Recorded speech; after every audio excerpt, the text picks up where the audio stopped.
नमस्कार, मैं हूं आपके साथ प्रदीप आजाद। दोस्तों, हिंदुस्तान में इस वक्त प्रधानमंत्री नरेंद्र मोदी का मुद्दा वाकई काफी चर्चाओं में है। लगातार अलग अलग तरह के सवाल उठ रहे हैं। कोई सियासी माजरा बताता है तो कोई सुरक्षा में चूक बताता है। लेकिन सबसे बड़ा सवाल कि आखिर सच्चाई वाली तस्वीर इस पूरे एपिसोड में क्या रही? क्या वाकई सियासत रही या फिर वाकई सुरक्षा में चूक रही? आखिर किस तरह की होती है पीएम मोदी की सुरक्षा, या देश का प्रधानमंत्री जो भी व्यक्ति हो उनके सुरक्षा के क्या किस तरीके के बंदोबस्त होते हैं, क्या नियम होते हैं, क्या तौर तरीके होते हैं, इस पर भी आज चर्चा होगी। और जानेंगे कि कहां अगर वाकई सुरक्षा में चूक रही तो कहां पर वो लेकुना कहां पर रहा, कमी किसकी रही, स्टेट एनफोर्समेंट की रही या नेशनल लेवल पर जो सुरक्षा जांच एजेंसियां हैं उनकी रही, किसका रहा पूरा माजरा क्या है? इन तमाम सवालों पर आज चर्चा होगी। और चर्चा के लिए मेरे साथ मौजूद हैं योगेंद्र जोशी जी। आप रिटायर्ड आरपीएस हैं राजस्थान पुलिस में, और लंबे समय तक आपने कई ऐसे माजरे देखे हैं, कई माहौल देखे हैं, कई वीआईपीज को देखा है जहां पर कि इन्हें भी रूट लाइनिंग में या उनके सुरक्षा बंदोबस्तों में अपनी ड्यूटियां निभानी पड़ी। और आज जोशी जी, सबसे पहले आपसे जानेंगे कि आखिर क्या रहता है माजरा और किस तरीके की जो पूरी चर्चा है, आपने भी कल से सुना होगा, तो क्या कहानी क्या मानते हैं आप अपने हिसाब से? देखिए प्रदीप जी, हमारे हिंदुस्तान में वीवीआईपीओ के लिए ब्लू बुक नाम की किताब बनी हुई है। ऐसा नहीं है कि राजनीतिक पार्टियां अपने हिसाब से उसका वर्णन कर लें। उसमें कंप्लीट लिखा हुआ है कि देश का राष्ट्रपति, प्रधानमंत्री या विदेश का जो अध्यक्ष है या वहाँ का सुप्रीम जो अथॉरिटी, वो जब इंडिया में आते हैं तो उनकी रूट लाइनिंग कैसे लगेगी, ठीक है, उस रूट लाइनिंग में कौन कौन कहाँ कैसे व्यवस्था करेगा, ये पूरा वर्णन लिखा हुआ है।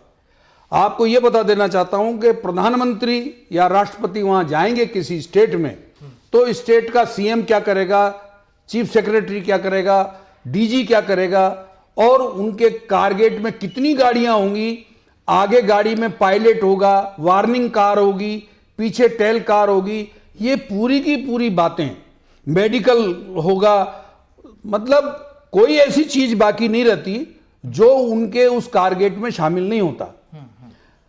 एसपीजी का कार्य स्टेट जो गवर्नमेंट होती है उससे संपर्क बना करके काम करना होता है, ठीक है। लेकिन एसपीजी स्टेट के अंदर पूरी व्यवस्था को नहीं देख सकती। उनकी संख्या इतनी नहीं होती कि वो पूरी व्यवस्था को, रूट लाइनिंग को, सारी सबोटाज चेकिंग पूरा वो नहीं कर पाता इतना।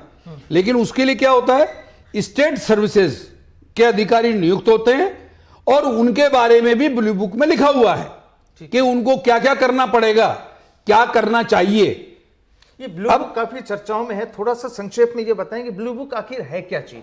ऐसा है जी, इसको इसलिए कहा जाता है कि इसके अंदर पूरी बातों का बारीकी से वर्णन किया हुआ है। क्यों? क्योंकि राजनीतिक पार्टियां आती हैं, चली जाती हैं, अधिकारी आते हैं और चले जाते हैं, लेकिन ये किताब जिस प्रकार से हमारा संविधान बना हुआ है कि संविधान कैसे काम करता है, इसी तरह से ये ब्लू बुक भी काम करती है कि राष्ट्रपति से लेकर के मुख्यमंत्री, राज्यपाल, सारों के बारे में लिखा हुआ है। नियमावली मान लें, नियमावली है इसके अंदर बिल्कुल कि इन नियमों की अगर पालना नहीं करते हैं तो क्या होगा, ये भी इसमें अंकित किया हुआ है कि अगर मान लो आपने, जैसे ये फिरोजपुर जा रहे थे भटिंडा से, तो भटिंडा से फिरोजपुर जाएंगे तो रूट लाइनिंग को चेक करेगा, रूट लाइनिंग का अधिकारी निश्चित होगा, वो यस करेगा, यस करने के बाद ही वो टारगेट वहां से जाएगा और रवाना होगा। अब इसके अंदर अगर मान लीजिए टारगेट रवाना होने से पहले उस टारगेट के इंचार्ज को वहां के जो रूट लाइनिंग के अधिकारी है उसकी क्या सूचना मिली, क्या सूचना उसने दी, क्या उन्होंने रूट लाइनिंग अधिकारी नियुक्त किया। अब देखिए, जब प्रधानमंत्री का कोई प्रोग्राम बनता है तो एसपीजी के आदेश के अनुसार जो वहां का उच्च अधिकारी होता है, जो प्रधानमंत्री कार्यालय का, वो उनका मिनट टू मिनट प्रोग्राम तैयार करके स्टेट गवर्नमेंट के चीफ सेक्रेटरी को भेजता है, ठीक। कोई छोटे अधिकारी को नहीं या कोई डीजी को नहीं, चीफ सेक्रेटरी को भेजता है। और चीफ सेक्रेटरी उस आदेश को जो ऊपर से आया है, उस आदेश की पालना करने के लिए अपने अधीनस्थ जो राज्य स्टेट के अधिकारी हैं उनको नियुक्त करता है। उसके साथ साथ वो पुलिस अधिकारियों में किसकी जिम्मेदारी होती है उसको नियुक्त करता है। आईबी वगैरह भी जाता है। हाँ, आईबी वगैरह भी जाती है, लेकिन जो प्रोसीजर है उस आदेश का, उनकी पालना में इनको ये सारा काम करना पड़ता है। ठीक है। और स्टेट गवर्नमेंट का एक अधिकारी उसका आदेश निकालता है कि ये काम ये समय में मिनट टू मिनट कार्यक्रम होंगे और उनके स्टेट के कौन कौन अधिकारी उनसे जुड़े हुए होंगे, ये उसके अंदर अंकित होता है। ऐसा नहीं है कि उन्होंने लिख दिया और उन्होंने उसको पढ़ लिया। और स्टेट गवर्नमेंट के कौन अधिकारी इसका नोडल अफसर होगा, उसका भी उसमें नाम अंकित रहता है कि अगर कोई व्यवधान होता है तो उसकी जिम्मेदारी होती है। ऐसा मत समझिए इसमें कि वो ऐसे ही कोई अधिकारी लगा दिए। अब जैसे फिरोजपुर के एसएसपी को इन्होंने सल्टा दिया जी, सस्पेंड तो वो क्यों सल्टाया कि जो रूट लाइनिंग है, उस रूट लाइनिंग में फिरोजपुर का जो हिस्सा है वहां ये कारगेट रुक गया। अगर वो भटिंडा के हिस्से में रुक जाता तो भटिंडा वाले को सस्पेंड कर देते। तो कारगेट जिसके इलाके में रुका उस इलाके के एसएसपी को इन्होंने सस्पेंड कर दिया। ठीक है। जिम्मेदारी क्या है? उस अधिकारी की जिम्मेदारी है जो इस प्रोग्राम को सेंटर से प्राप्त होने के बाद में जारी करता है। उस अधिकारी ने इस पर ध्यान नहीं दिया। अगर वो इस पर ध्यान देता, अगर मान लीजिए रूट लाइनिंग में प्रधानमंत्री ने एकदम कह दिया साहब मुझे तो वहां से निकल के फिरोजपुर होके जाना है जी, तो रूट लाइनिंग का जो प्रभारी अधिकारी होगा उसकी बिना अनुमति के कारगेट रवाना होता ही नहीं है। तो यहां पर ऐसे कैसे हुआ फिर? ये जो कल का जो पूरा मामला, बिल्कुल तभी ये सस्पेंड हुए हैं क्योंकि उस रूट लाइनिंग का जो भी अधिकारी निश्चित किया गया है उसने एसओजी को सूचना दी है कि बिल्कुल रास्ता क्लियर है, आप आ सकते हैं। अन्यथा एसपीजी के अधिकारी बिना उसके कहे हुए वो अपने कारगेट को प्रधानमंत्री को इस परेशानी में तो नहीं डाल सकते। राजनीतिक उद्देश्यों की पूर्ति के लिए भी नहीं किया जा सकता कि साहब राजनीतिक कोई उद्देश्य पूर्ति करना था तो चलो प्रधानमंत्री जी को उस भीड़ में निकाल चलें। यह संभव बिल्कुल नहीं है। इसमें सिर्फ स्टेट लेवल पर कमजोरी रही है, उन्होंने इसका पूरा अध्ययन नहीं किया।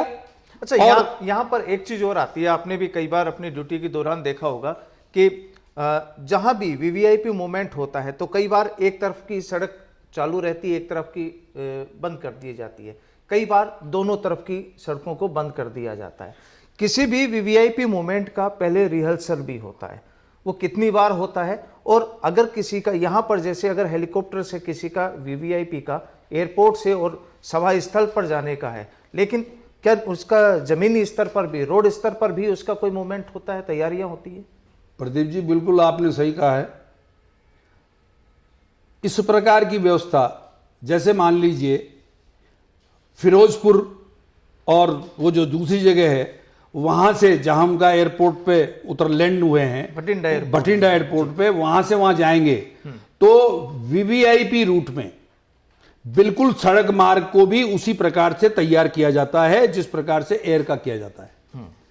आपको ये और बताएं कि उस रूट लाइनिंग के अलावा एक रूट लाइनिंग और होती है जो अल्टरनेटिव रूट लाइनिंग कहलाती है। उसके साथ उस वीवीआईपी को अगर अस्पताल की आवश्यकता पड़ती है तो अस्पताल की रूट लाइनिंग अलग लगती है। उसके बाद उसका जो गेस्ट रूम है उसकी अलग रूट लाइनिंग लगती है।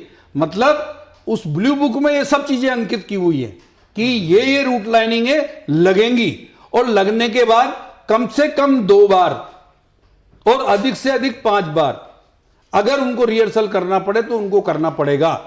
बिना रिहर्सल के वीवीआईपी नहीं जाते हैं जिसमें राष्ट्रपति और प्रधानमंत्री। और आपने प्रश्न किया कि किसी में तो एक सड़क रोकी जाती है, किसी में दोनों सड़कें रोकी जाती है। तो मैं आपको बता देना चाहता हूं, राष्ट्रपति और प्रधानमंत्री, मैं तो इतना तक कहता हूं कि इनकी रूट लाइनिंग में बिना इनकी अनुमति के सड़क के दोनों तरफ आदमी तक भी खड़े नहीं रहते हैं कई बार, या ऐसे व्यक्ति जिनको आतंकवादियों ने धमकियां दे रखी हैं कि साहब हम इनको जान से मार देंगे, उन व्यक्तियों के बारे में, चाहे वो कोई छोटा ही व्यक्ति क्यों ना हो, लेकिन अगर उसके अंदर इस प्रकार की चीज सामने आती है तो सड़क के दोनों खाने, लेफ्ट और राइट दोनों खाली रहते हैं, और साधारण जो वीआईपी होते हैं उनमें एक तरफ की रास्ता छोड़ दिया जाता है। लेकिन जहां तक ये लोग हैं जो प्रधानमंत्री, राष्ट्रपति या विदेश का कोई अध्यक्ष आता है, उसके लिए दोनों सड़कें बिल्कुल रहती हैं। इवन साहब इतना रहता है कि ये जब निकलते हैं तो जो मकान बने हुए हैं, जो पेड़ हैं, घनी आबादी है, वहां पर भी अलग ऊपर रहते हैं, उनके लिए दुर्बिनें रहती हैं। ये कोई तमाशा थोड़ी है। और अगर इस मतलब पंजाब सरकार, चाहे वो किसी भी पार्टी की हो, चाहे कहीं की भी सरकार हो, लेकिन प्रधानमंत्री, राष्ट्रपति में आने जाने की जो नियमावली है उनकी इन्होंने पालना ही नहीं की, कि कितना इनको प्रयास करना चाहिए था। अब इन्होंने इसको साधारण रूप में तोल लिया, या इन्होंने ऐसा सोचा होगा कि नहीं ये तो आके और इससे नॉर्मल स्थिति में चले जाएंगे। तो ये इनकी गलतफहमी थी, और इसकी लापरवाही का खामियाजा इनको यही नहीं भुगतना पड़ेगा, इनको आगे भी भुगतना पड़ेगा, क्योंकि प्रधानमंत्री, राष्ट्रपति किसी भी पार्टी के हो सकते हैं, उससे कोई मतलब नहीं है, लेकिन इनका पद बड़ा है, और अगर पद की अवहेलना, संवैधानिक पद एक है और सीट का है। कोई पुराना आपका कोई ऐसा अनुभव रहा हो कि कभी आपने ड्यूटी के दौरान किसी वीवीआईपी का मूवमेंट आपने देखा हो, कवर किया हो, उस समय ड्यूटी लगी हो आपकी, कोई ध्यान में हो? देखिए, मैं कोटा से उदयपुर, जब हमारी राष्ट्रपति थी महिला जी, वो उदयपुर प्रवास में आई थी, प्रतिभा पाटिल 2 बार आई थी, और दोनों बार मैं वहां गया था, और मैं ट्रैफिक का इंचार्ज था, और मुझे उदयपुर में भी ट्रैफिक का प्रभारी बनाया गया था। तो ऐसा नहीं है कि मैंने उनकी ड्यूटियों में ये देखा ना हो, लेकिन ये मैं आपको बता देना चाहता हूं कि जो सेक्टर के हिसाब से जिनको सेक्टर इंचार्ज प्रभारी बनाया जाता है, उसकी पूरी जिम्मेदारी होती है कि वहां के उस सड़क के, उसके दोनों तरफ के और उसके हाई राइज बिल्डिंग्स में क्या एक्टिविटीज होती है, ये उसको देखना पड़ता है। अगर उसके अंदर उसको कहीं खामी नजर आती है तो सेक्टर प्रभारी को अपने ऊपर जो प्रभारी अधिकारी होता है उसको तुरंत बताना होता है। प्रदीप जी, मैं ये कहना चाहता हूं, ये सारी की सारी बातें कोई मोबाइलों पे तो होती नहीं है। इसके लिए कंट्रोल रूम होते हैं, कंट्रोल रूम में जो सेट होते हैं वो सार्वजनिक रूप में चलते हैं। एक अधिकारी बोलता है, सब उस चीज को सुनते हैं। ऐसा नहीं है कि एसपीजी के पास स्टेट कंट्रोल रूम का कोई सेट नहीं होता, उनके साथ कोई स्टेट का गवर्नमेंट का अधिकारी बराबर जुड़ा रहेगा। अगर उसके पास सेट नहीं होगा तो उसके पास सेट होगा, वो जुड़ा रहेगा। ये बातें जो वीवीआईपी मूवमेंट की होती है, ये जहां पर वीवीआईपी मूवमेंट होता है वहां सबको इस चीज की जानकारी होती है कि वीवीआईपी मूवमेंट प्रारंभ हो गया, और आगे से आगे लोगों को इस चीज की जानकारी मिलती रहती है। ऐसा नहीं होता है कि अगर मूवमेंट में राष्ट्रपति या प्रधानमंत्री रवाना हो गए तो आगे भीड़ इकट्ठी हो रही है, कहीं अगर रास्ता जाम हो रहा है, इसकी सूचना नहीं मिलेगी। 150 किलोमीटर में अगर मान लीजिए प्रधानमंत्री रवाना हुए हैं तो उससे पहले वहां क्या स्थिति है उसकी सूचना आ जानी चाहिए। और अगर किसी व्यक्ति ने नहीं दी, कोई लापरवाही कर रहे हैं, तो उसका खामियाजा ये सामने आ रहा है। तो बिल्कुल जिस तरह की कल की जो तस्वीरें, कल के जो तस्वीरें जो नजर आई पूरे हिंदुस्तान ने देखी, और यहां पर कई तस्वीरें ऐसी भी थी कि उसी फ्लाईओवर पर दूसरी ओर से भी ट्रैफिक बिल्कुल कुछ वहां पर नजर आया था। आना ही नहीं चाहिए, हर जगह से ट्रैफिक को डाइवर्ट कर दिया जाता है। और नीचे भी फ्लाईओवर के नीचे भी, फ्लाईओवर के नीचे भी ट्रैफिक नहीं चलना चाहिए जब वीवीआईपी ऊपर से निकलता है। ये सब चीजें अंकित हैं, कोई इसके अंदर ऐसी चीज नहीं। जैसे आपकी आईपीसी सीआरपीसी पूर्ण है, एविडेंस एक्ट पूर्ण है, इसी तरह से ब्लू बुक में भी ये अंकित किया हुआ है कि वीआईपी निकलेगा। ये और बता दूं मैं आपको कि हमारे यहां अगर राष्ट्रपति और प्रधानमंत्री निकलते हैं, कहीं जा रहे हैं, तो एयर स्पेस के ऊपर वहां भी खाली रखना आवश्यक है।